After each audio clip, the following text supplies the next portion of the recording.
છેલ્લા કેટલાય સમયથી જુનાગઢ પોલીસ દ્વારા ઓપરેશન ક્લીન જુનાગઢ હેઠળ જુનાગઢ સિટી વિસ્તાર અને જુનાગઢ જિલ્લામાં સંગઠિત ગેંગ બનાવીને અસામાજિક પ્રવૃત્તિ કરતા ઇસમો ઉપર ગુજસીટોક હેઠળ અલગ અલગ ગુના દાખલ કરવામાં આવેલા. એ ઓપરેશન ક્લીન જુનાગઢ ની મુહિમ હેઠળ જ ગઈકાલે જુનાગઢ સિટી એ ડિવિઝનમાં એક ગેમ્બલર ગેંગ તરીકે ઓળખાતી ગેંગ કે જેમાં અસલમ ઉર્ફે લાલો ઇબ્રાહિમ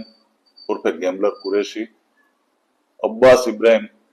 ઉર્ફે ગેમ્બલર કુરેશી, શાબાઝ ઉર્ફે શહેબાઝ જાફરભાઈ કુરેશી, કરીમ અહમદભાઈ સીડા, આ તમામ જે સુખનાથ ચોકના રહેવાસી છે જુનાગઢના, એમની વિરુદ્ધ એલસીબી પીઆઈ દ્વારા ગુજસીટોક હેઠળ ફરિયાદ કરી અને એ ડિવિઝન પોલીસ સ્ટેશનમાં ગુનો ગુજસીટોક હેઠળ નોંધવામાં આવેલો છે. આ જે ગેમ્બલર ગેંગ છે એ અલગ અલગ શરીર સંબંધી ગુનાઓ, ખૂનની કોશિશ, આર્મ્સ એક્ટ,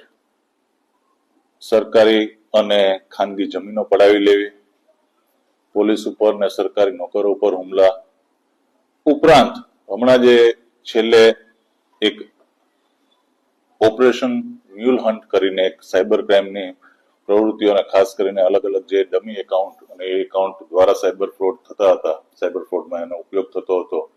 તો એનો એક ઓપરેશન મ્યુલ હન્ટ ચાલુ કરવામાં આવેલ. એ મ્યુલ હન્ટ દરમિયાન પણ એક આ ગેંગ દ્વારા જ લગભગ 305 કરોડનો એક સાયબર ફ્રોડનો ગુનો એમની વિરુદ્ધમાં દાખલ કરવામાં આવેલ. તો સાયબર ફ્રોડના પણ મોટા